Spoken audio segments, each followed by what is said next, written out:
जय हिंद दोस्तों, स्वागत है आप सभी का बीए सेमेस्टर वाला में। दोस्तों आज के इस क्लास के माध्यम से हम लोग कवर करने वाले हैं BA third year fifth semester ancient history यानी प्राचीन इतिहास। आपके पेपर का नाम है political history of south India 550 AD to 1200 AD यानी दक्षिण भारत का राजनीतिक इतिहास 550 ईस्वी से 1200 ईस्वी तक।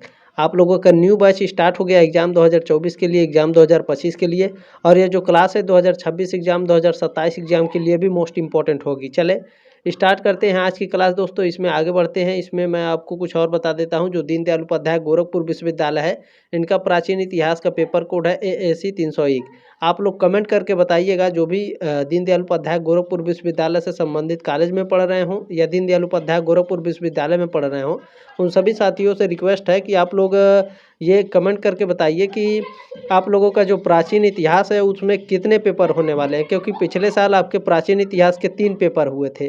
ठीक है, तो प्राचीन इतिहास में कितने पेपर इस साल होने वाले हैं और अपना जो पेपर कोड है उसे भी आप लोग कमेंट करेंगे। बाकी जो भी अदर यूनिवर्सिटी के हैं वो भी अपना जो पेपर कोड है वो कमेंट कर सकते हैं। ठीक है, मॉडल पेपर 1 है, क्लास 1 है। पिछले साल मैंने कई मॉडल पेपर दिए हैं, डिस्क्रिप्शन बॉक्स में लिंक है, जा करके सारे क्लासेस को अटेंड कर लेंगे। बशर्ते इस क्लास को पहले अटेंड करना है। ठीक है, चलिए top 100 most important MCQ question answer होने वाले हैं, वो भी नोट्स को मिला करके होंगे। तो एग्ज़ाम की बात करते हैं तो नवंबर दिसंबर में आपका एग्ज़ाम शुरू होने वाला है। देखें, जो महात्मा ज्योतिबा फुले रोहिलखंड यूनिवर्सिटी है, इसने अपना एग्ज़ाम का शेड्यूल जारी कर दिया। 8 नवंबर से इनका एग्ज़ाम शुरू हो जा रहा है। ठीक है, तो यहाँ पर आपके लिखित एग्ज़ाम होने वाले हैं। और राम मनोहर लोहिया अवध विश्वविद्यालय में तो ऑलरेडी आपके लिखित एग्ज़ाम होते हैं। इस बार महात्मा गांधी काशी विद्यापीठ में भी आपके लिखित एग्ज़ाम होंगे। वीर बहादुर सिंह पूर्वांचल यूनिवर्सिटी में भी होते हैं। छत्रपति साहू जी महाराज यूनिवर्सिटी में भी आपके लिखित एग्ज़ाम होंगे। सिद्धार्थ यूनिवर्सिटी में भी आपके कुछ लिखित एग्ज़ाम होते हैं। दीनदयाल उपाध्याय गोरखपुर विश्वविद्यालय में भी लिखित एग्जाम होते हैं, लेकिन 5 क्वेश्चन आते हैं, उनमें 3 करने होते हैं। ठीक है, बाकी 40 क्वेश्चन आपके 50 क्वेश्चन इस तरह से होते हैं जो आपके ऑब्जेक्टिव पूछे जाते हैं। तो ध्यान रखेंगे। डॉक्टर भीमराव अम्बेडकर यूनिवर्सिटी है, माँ सुकुमारी यूनिवर्सिटी है, राजा महेंद्र प्रताप सिंह स्टेट यूनिवर्सिटी है, दीनदयाल उपाध्याय गोरखपुर विश्वविद्यालय, जहाँ भी आपके ऑब्जेक्टिव एग्जाम होने वाले हैं वो सारे बच्चे इस क्लास को अटेंड करेंगे। चले स्टार्ट करते हैं। और जिनका लिखित एग्जाम है डिस्क्रिप्शन बॉक्स में जाएँ, मैंने क्वेश्चन पेपर सॉल्व कराया। ठीक है, चलिए स्टार्ट करते हैं। इसमें पहला प्रश्न आपका पूछा गया है, ध्यान से देखेंगे। राष्ट्रकूट वंश का संस्थापक कौन था? राष्ट्रकूट वंश के संस्थापक दंती दुर्ग थे। ये ऑप्शन आपका करेक्ट है। अब चलिए इनके बारे में थोड़ा जान लीजिए आप लोग, आपके डाउट क्लियर होंगे। यहाँ से कई सारे प्रश्न आपके एग्जाम में बनेंगे। देखें, राष्ट्रकूट वंश के संस्थापक दंती दुर्ग थे, ये तो याद हो गया। दंती दुर्ग ने 735 ईस्वी से लेकर के 756 ईस्वी तक शासन किए थे। ठीक है, चलिए इनका शासनकाल पूछता है तो आप लोग ये भी ध्यान रखेंगे। दंती दुर्ग को दंती वर्मन के नाम से भी जाना जाता है। दंती दुर्ग ने चालुक्य राजा कीर्ति वर्मन द्वितीय को हराकर दक्कन में राष्ट्रकूट वंश की नींव रखी थी। ठीक है, दंती दुर्ग ने नासिक को अपनी राजधानी बनाया था। बाद में राष्ट्रकूट वंश के शासकों ने मान्यखेत, यानी मान्यखेत प्रेजेंट टाइम में कहाँ है, आधुनिक मालखंड, ठीक है, को अपनी राजधानी बनाया था। दोस्तों ये सारे नोट्स और ये PDF आपको फ्री में मिलेंगे। कहाँ मिलेंगे? टेलीग्राम ग्रुप ज्वाइन कर लीजिएगा।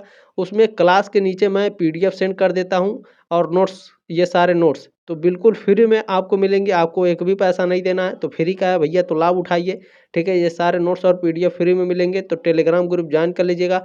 आपके यूनिवर्सिटी से संबंधित जितने भी अपडेट रहते हैं टेलीग्राम ग्रुप में ही दिए जाते हैं, क्योंकि वीडियो बनाना पॉसिबल नहीं हो पाता है। तो टेलीग्राम ग्रुप अवश्य ज्वाइन कर लीजिएगा। ठीक है, डिस्क्रिप्शन बॉक्स में लिंक है, ज्वाइन कर लेंगे। अब बात करते हैं दूसरे प्रश्न की।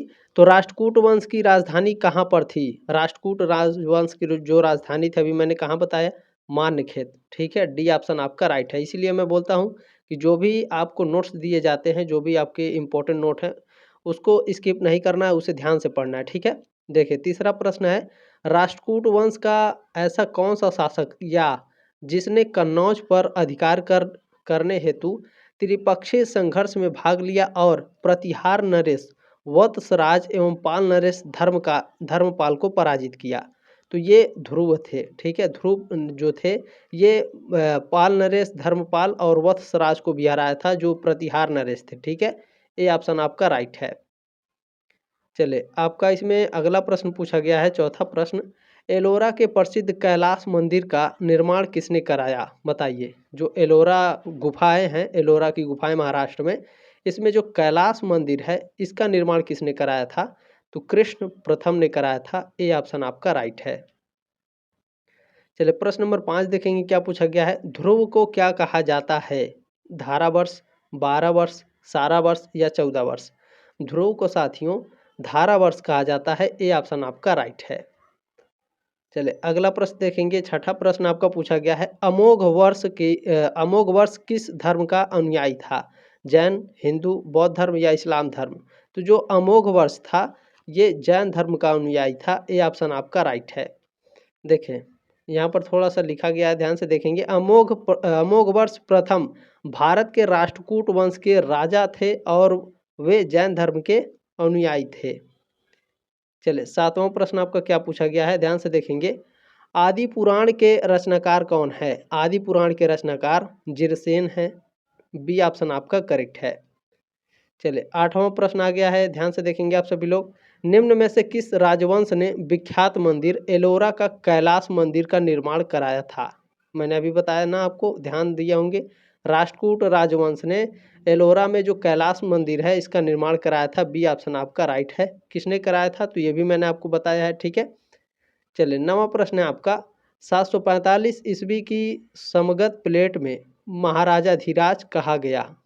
किसे कहा गया भैया? तो ये दंती दुर्ग को कहा गया था। बी ऑप्शन आपका राइट है प्रश्न नंबर 9 का। प्रश्न नंबर 10 आपका क्या पूछा गया है।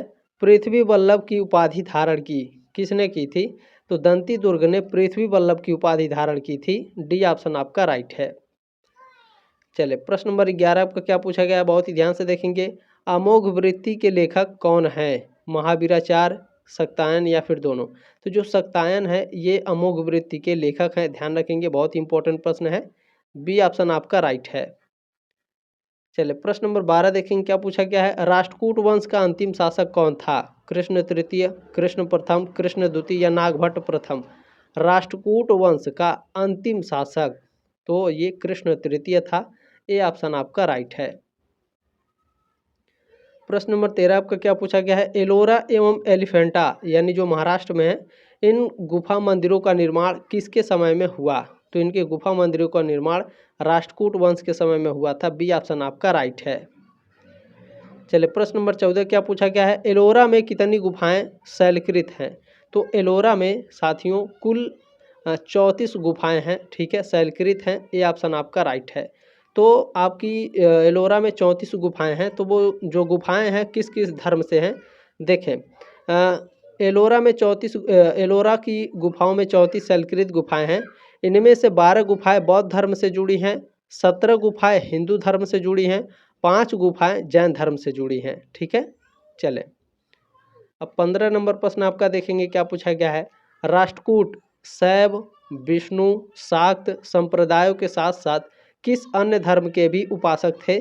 तो ये जैन धर्म के भी उपासक थे। ए ऑप्शन आपका राइट है। चलिए 16 नंबर प्रश्न देखेंगे क्या पूछा गया है। राष्ट्रकूटों ने अपने राज्य में मुसलमान व्यापारियों को बसाने के लिए किसकी स्वीकृति दी? तो इस्लाम के प्रचार की स्वीकृति दी थी। बी ऑप्शन आपका राइट है, ताकि इस्लाम धर्म का ये प्रचार कर सके, ठीक है। इसलिए राष्ट्रकूट वंश के जो राजा थे उन्होंने अपने राज्य में इनको शरण दिया था। चलिए प्रश्न नंबर 17 आपका क्या पूछा गया है। दंती दुर्ग ने राष्ट्रकूट की स्थापना कब की? दंती दुर्ग ने राष्ट्रकूट की स्थापना 753 ईसा पूर्व में की थी। बी ऑप्शन आपका राइट है। चलिए अगला प्रश्न है आपका 18 नंबर। गुफा संख्या 21 से 34 तक किस धर्म का गुफा है? बौद्ध धर्म है, इस्लाम धर्म तो है ही नहीं उसमें, हिंदू धर्म है या जैन धर्म है, बताइए। बिल्कुल जैन धर्म है। 21 से लेकर 34 नंबर तक जो गुफा है एलोरा में, ये जैन धर्म का है। डी ऑप्शन आपका राइट है। चलिए प्रश्न नंबर 19 आपको क्या पूछा गया है। शांति पुराण की रचना किसने की थी? शांति पुराण की रचना ध्रुव और योत्र इन दोनों लोगों ने मिलकर की थी, ठीक है। तो ध्यान रखेंगे यहाँ पर टाइपिंग में गलती हो गई, ये तो ध्रुव और योत्र इन दोनों को याद रखेंगे शांति पुराण के लिए, ठीक है। चलें प्रश्न नंबर 20 आपका क्या पूछा गया है। गुफा संख्या 13 से 20 तक किस धर्म का गुफा है? बौद्ध धर्म, जैन धर्म या हिंदू धर्म? 13 से 20 नंबर तक जो गुफा है ये हिंदुओं का गुफा है, ठीक है। 20 का ऑप्शन नंबर सी आपका राइट है। ध्यान रखेंगे गुफा संख्या 13 से 20 तक हिंदू धर्म का है। चले इसमें अगला प्रश्न आपका क्या पूछा गया है, देखें। पल्लवों ने निम्नलिखित में से किस नगर से शासन संचालित किया? तो पल्लवों ने देखे कांचीपुरम से अपना शासन चालू किया था, ये ऑप्शन आपका राइट है। प्रश्न नंबर 22 क्या पूछा गया है, प्रसिद्ध नाटक मत्स्य विलास प्रहसन का लेखक कौन था? मत्स्य विलास प्रहसन के लेखक महेंद्र वर्मन प्रथम है, डी ऑप्शन आपका राइट है। चलिए प्रश्न नंबर 23 आपका क्या पूछा गया है, भारत में पल्लवों को एकाश्मीय रथ मिलने का स्थान है? तो ये महाबलीपुरम है, सी ऑप्शन आपका राइट है। चलिए प्रश्न नंबर 24 आपका पूछा गया है, दिलवाड़ा के चालुक्य मंदिर यानी जैन मंदिर कहाँ है? तो ये राजस्थान में स्थित है, सी ऑप्शन आपका राइट है। प्रश्न नंबर 25 है आपका, पट्टदकल में स्थित स्मारकों के समूह को किसने बनवाया था? तो इसको चालुक्य राजाओं ने बनवाया था, डी ऑप्शन आपका राइट है। चलिए अगला प्रश्न देखेंगे, 26 नंबर आपका क्या पूछा गया है, किस चालुक्य राजा ने कन्नौज के राजा हर्ष को पराजित किया था? तो पुलकेशिन द्वितीय ने, ठीक है, पुलकेशिन द्वितीय आपके चालुक्य राजा थे, इन्होंने कन्नौज के राजा हर्ष को हराया था, ठीक है, सी ऑप्शन आपका राइट है। चलिए आपका 27 नंबर प्रश्न क्या पूछा गया है, ध्यान से देखेंगे। रवि कीर्ति जो एक जैन थे और जिन्होंने ऐहोल प्रशस्ति की रचना की थी, इनको किसका संरक्षण प्राप्त था? तो इनको पुलकेशिन द्वितीय का संरक्षण प्राप्त था, बी ऑप्शन आपका राइट है। देखा यहाँ पर एक प्रश्न और मिलेगा, ऐहोल प्रशस्ति की रचना किसने की थी? रवि कीर्ति ने की थी, इनको पुलकेशिन द्वितीय का संरक्षण प्राप्त था। चलिए प्रश्न नंबर 28 आपका क्या पूछा गया है, पुलकेशिन द्वितीय किसका महानतम शासक था? पुलकेशिन द्वितीय साथियों ये वातापी के चालुक्यों के महानतम शासक थे, डी ऑप्शन आपका राइट है। प्रश्न नंबर 29 आपका पूछा गया है, पश्चिमी चालुक्य वंश का प्रसिद्ध शासक कौन था? पश्चिमी चालुक्य वंश का प्रसिद्ध शासक पुलकेशिन द्वितीय थे, ये ऑप्शन आपका राइट है। चलिए प्रश्न नंबर 30 आपका क्या पूछा गया, बहुत ही ध्यान से देखेंगे, किस राजवंश ने उत्तर भारत में शासन नहीं किया है? राजपूत, गुप्त, चालुक्य या फिर मौर्य वंश? कौन से राजवंश है भैया जो उत्तर भारत में शासन नहीं किए हैं? तो चालुक्य राजवंश है, ठीक है, सी ऑप्शन आपका राइट है, ये दक्षिण भारत में इनका प्रभुत्व था, ठीक है। चले प्रश्न नंबर 31 आपका क्या पूछा गया है, नरसिंह वर्मन द्वितीय के दरबारी कवि कौन थे? नरसिंह वर्मन द्वितीय के दरबारी कवि महाकवि दंडी थे, ये ऑप्शन आपका राइट है। अब चलिए थोड़ा सा इनके बारे में दिया गया है, ध्यान से पढ़ लेंगे, यहाँ से कई सारे प्रश्न आपके एग्जाम में बनेंगे। नरसिंह वर्मन द्वितीय के दरबारी कवि दंडी थे, यानी महाकवि दंडी थे। दंडी ने 10 कुमार रचित की रचना की थी, आप लोग देखे होंगे 10 कुमार रचित आपको पूछा जाता है, शायद फर्स्ट सेमेस्टर या थर्ड सेमेस्टर में आपका पूछा गया होगा, 10 कुमार रचित के रचनाकार कौन है? तो महाकवि दंडी है, ठीक है। ये प्रश्न आपका बहुत ही फेमस है, ध्यान रखेंगे। देखिए नरसिंह वर्मन द्वितीय पल्लव वंश के एक सम्राट थे, उनका शासनकाल 695 ईस्वी से 728 ईस्वी तक था। उन्हें राजसिंह और राजमल्ल के नाम से भी जाना जाता है। अरबों के आक्रमण के समय वे पल्लव वंश के शासक थे, ठीक है।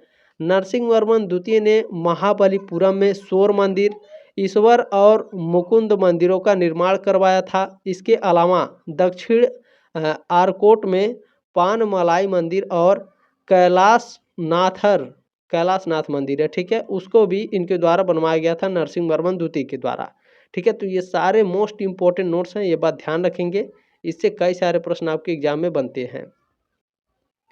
प्रश्न नंबर आपका 32 क्या है, इनमें से किसने महाबलीपुरम में पगोड़ा रथों का निर्माण कराया था? तो देखिए साथियों, जो आपके पल्लव वंश है, ठीक है, पल्लव वंश के जो शासक थे, इन्होंने महाबलीपुरम में पगोड़ा रथों का निर्माण कराया था, बी ऑप्शन आपका राइट है। चलिए अगला प्रश्न देखेंगे, 33 नंबर प्रश्न आपका पूछा गया है, चोल काल में राशि यानी धान के रूप में संग्रह किए जाने वाले भू राजस्व को किससे मापते थे? तो ये कोल से मापते थे, किससे मापते थे? कोल से या फिर कलम, ठीक है, या फिर कलम, दोनों को ध्यान में रखेंगे। चले आगे बढ़ते हैं, प्रश्न नंबर 34 आपका पूछा गया है, चालुक्यों ने अपना साम्राज्य कहाँ स्थापित किया? तो जो चालुक्य वंश थे ये अपना साम्राज्य दक्षिण में स्थापित किए थे, सी ऑप्शन राइट है। अब चलिए इनके बारे में थोड़ा सा जान लीजिए, मजा आ जाएगा। देखें चालुक्यों ने अपना साम्राज्य कर्नाटक के बागलकोट जिले में स्थित वातापी यानी आधुनिक में इसे बादामी के नाम से जानते हैं, ठीक है, यहाँ पर स्थापित किया था। पुलकेशिन प्रथम ने 543 ईस्वी में चालुक्य वंश की स्थापना की थी और वातापी को अपनी राजधानी बनाया था। पुलकेशिन प्रथम और उनके वंशजों को बादामी के चालुक्य के नाम से भी जाना जाता है। चलिए प्रश्न नंबर 35 आपका पूछा गया है, चोलों के अधीन ग्राम प्रशासन के बहुत से ब्यौरे जिन शिलालेखों में हैं वे कहाँ हैं। यानी जो चोल शासक के अधीन ग्राम प्रशासन थे, ठीक है, जो चोल के अधीन ग्राम प्रशासन थे उनके में वहाँ पर जो उनका ब्यौरा है उन गांवों का किस शिलालेख में है। उरैमूर शिलालेख में, धंगपुर शिलालेख में, कांचीपुरम शिलालेख में या उत्तर मेरूर शिलालेख में। तो ये उत्तर मेरूर शिलालेख में है, ठीक है, डी ऑप्शन आपका राइट है। प्रश्न नंबर आपका 36 नंबर, मंदिर स्थापत्य कला की द्रविड़ शैली का आरंभ किस राजवंश के समय में हुआ। तो ये पल्लव राजवंश के समय में हुआ था, ए ऑप्शन आपका राइट है। प्रश्न नंबर 37 आप लोगों को क्या पूछा गया है, एलोरा का 34 गुफाओं का मंदिर बनाया गया। एलोरा का 34 गुफाओं का मंदिर देखिए 500 से लेकर के 700 ईस्वी के बीच में बनाया गया था, सी ऑप्शन आपका राइट है। प्रश्न नंबर 38 आपका पूछा गया, नटराज की प्रसिद्ध कांस्य मूर्ति एक उत्कृष्ट उदाहरण है, किसका उदाहरण है। तो ये चोल कला का उदाहरण है, सी ऑप्शन आपका राइट है। प्रश्न नंबर 39 आपका पूछा गया है, उड़न कुट्टम नामक अधिकारी किसे कहा जाता है। उड़न कुट्टम नामक अधिकारी राजा के समीप रहने वाले उच्चाधिकारियों को कहा जाता है, बी ऑप्शन आपका राइट है। चलिए प्रश्न नंबर 40 पूछा गया है, चोलों के अधीन ग्राम प्रशासन के बहुत से ब्यौरे जिन शिलालेखों में हैं वे कहाँ हैं। ये प्रश्न मैंने अभी बताया आपको, उत्तर मेरूर में है, डी ऑप्शन आपका राइट है। चलिए प्रश्न नंबर आपका 41 क्या पूछा गया है, चोल किसके सामंत थे। बादामी के, चालुक्य के, कांची के, पल्लव के या फिर राष्ट्रकूटों के, किसके सामंत थे बताइए। बताने का प्रयास करेंगे, बिल्कुल ये कांची के, पल्लव के सामंत थे, बी ऑप्शन आपका राइट है। चलिए अगला प्रश्न देखते हैं, 42 नंबर क्या पूछा गया है आपका, चोल काल में निर्मित नटराज की कांस्य प्रतिमाओं में देवाकृति प्रायः त्रिभुज है, अष्टभुज है या फिर चतुर्भुज है।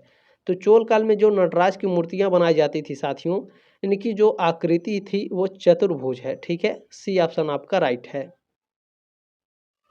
प्रश्न नंबर 43 आपका पूछा गया, ग्राम सभा की बैठकें प्रायः होती थी, गाँवों में बैठक मंदिर में होती थी, गांव के तालाब के किनारे, वाटिका में वृक्ष के नीचे, वाटिका यानी बरगद के पेड़ के नीचे, ठीक है, तो इन सभी जगहों पे होती थी ग्राम सभाएं, डी ऑप्शन आपका राइट है। अभी भी जो गांव से बिलोंग करते होंगे उनके यहाँ भी पंचायत अभी कहाँ होती, पंचायत भवन में होती होगी या फिर ग्राम प्रधान के घर पर ही होती होगी। चलिए 44 नंबर प्रश्न है, चोल सेना का मुख्य संगठित हिस्सा था नौसेना, अश्वसेना यानी घोड़ों वाले सेना, पदाति सेना यानी पैदल सेना यानी गज सेना। गज माने हाथी वाली सेना। बताइए चोल सेना का मुख्य संगठित हिस्सा, तो ये पदाति सेना थी यानी पैदल वाली सेना, सी ऑप्शन आपका राइट है। अब यहाँ देखिएगा कई सारे प्रश्न आपके एग्जाम से बनेंगे, जैसे चोल सेना का सबसे संगठित अंग पदाति सेना था यानी पैदल वाला। चोल साम्राज्य की सेना में कई तरह की रेजिमेंटें थीं, जिनमें पैदल सेना यानी इन्फेंट्री जिसको कहा जाता है, ठीक है, घुड़सवार सेना जिसे कैवेलरी कहा जाता है और हाथी सेना जिसे एलिफेंटा काप्स कहा जाता था, ठीक है, ध्यान रखेंगे इन सभी को। देखिए इसीलिए मैं कह रहा था कि आप सभी लोग पीडीएफ जरूर डाउनलोड कर लीजिएगा, ये सारे नोट्स आपको फ्री में मिलेंगे, ठीक है। चलिए प्रश्न नंबर 45 क्या है, निम्नलिखित उप समितियों में किसका प्रचलन चोल काल में नहीं था। तो देखिए साथियों, जो आपकी तगड़ समिति है, न्याय समिति है, उद्यान समिति है, इन तीनों उप समितियों का प्रचलन चोल काल में था, लेकिन काष्ठ समिति जो थी ये चोल काल में प्रचलित नहीं थी, तो डी ऑप्शन आपका राइट है। प्रश्न नंबर 46 आप लोगों को क्या पूछा गया है, चोलकालीन सैन्य टुकड़ी के मुखिया को कहा जाता था नायक, महादंड नायक, सेनाध्यक्ष या प्रधान सेनापति। तो चोल काल में जो सैन्य टुकड़ी होती थी इसके मुखिया को साथियों क्या कहा जाता था, नायक कहा जाता था, ये ऑप्शन आपका राइट है। अगला प्रश्न देखते हैं, 47 नंबर क्या पूछा गया है, चोल वंश भारत के किस भाग में शासन करते थे। तो चोल वंश दक्षिण भारत में शासन करते थे, डी ऑप्शन आपका राइट है। देखेंगे यहाँ पर, देखें चोल वंश भारत के दक्षिण भाग में कावेरी नदी घाटी पर शासन करता था। देखिए नदी का नाम पूछ सकता है, इसीलिए यहाँ पर टाइपिंग किया गया है कि आप लोग अच्छे से इसे समझ लें, ठीक है। चलिए प्रश्न नंबर 48 देखेंगे आपको क्या पूछा गया है। कौन से चोल राजा ने मालदीव के द्वीपों पर दरियाई विजय पाई थी? बताइए कौन थे वो, बताने का प्रयास करेंगे सभी लोग। बिल्कुल, राजराज जो प्रथम है साथियों, इन्होंने मालदीव के द्वीपों पर दरियाई विजय पाई थी। सी ऑप्शन आपका राइट है। प्रश्न नंबर 49 आपका क्या पूछा गया है। किस चोल राजा ने जल सेना प्रारंभ की? यानी जल सेना यानी नेवी वाली सेना, पानी वाली, ठीक है, किसने प्रारंभ की थी? बहुत ही इंपॉर्टेंट प्रश्न है। राजराज प्रथम ने साथियों, ये राजराज प्रथम चोल राजा थे और ये ऐसे राजा थे जिन्होंने जल सेना प्रारंभ की थी, ठीक है, नेवी। सी ऑप्शन आपका राइट है। चलिए प्रश्न नंबर आपका 50 क्या है। देखिए किस चोल शासक ने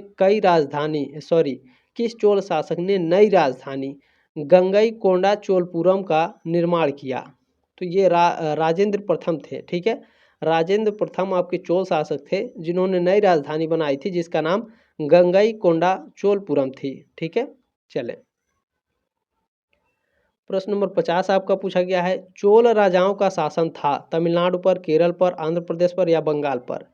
बताइए जो चोल शासक थे इनका जो शासन था वे तमिलनाडु पर थे। सी ऑप्शन आपका राइट है। सॉरी, प्रश्न number option number A right है, ठीक है।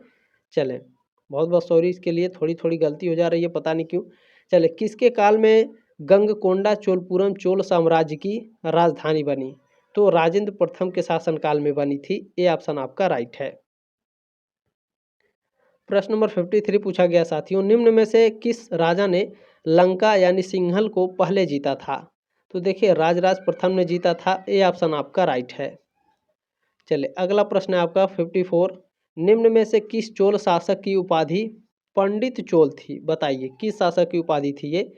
तो ये जो थी ये राजेंद्र प्रथम की थी, ठीक है। राजेंद्र प्रथम ने पंडित चोल की उपाधि धारण की थी। ये ऑप्शन आपका राइट है।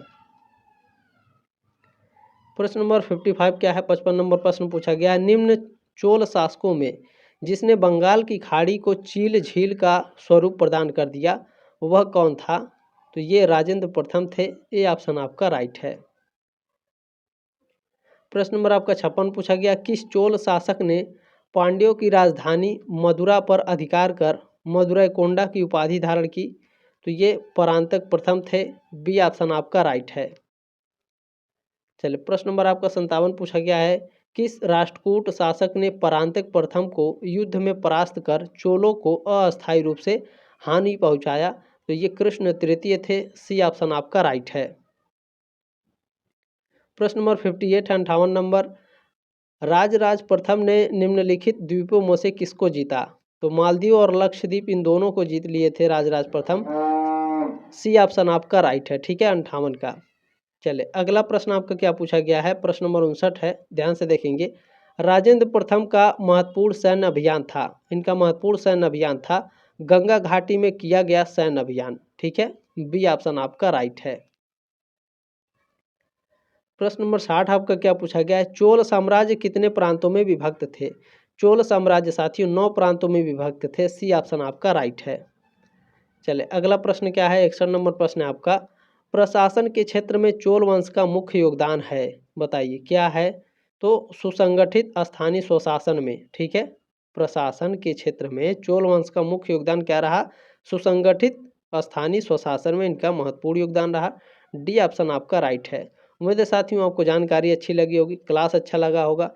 देखिए जो मैंने आपको जितने भी मॉडल पेपर दिए हैं प्रीवियस ईयर में वो भी आप लोग जा करके देख सकते हैं। बाकी मिलते हैं नेक्स्ट मॉडल पेपर में, तब तक के लिए जय हिंद, वंदे मातरम।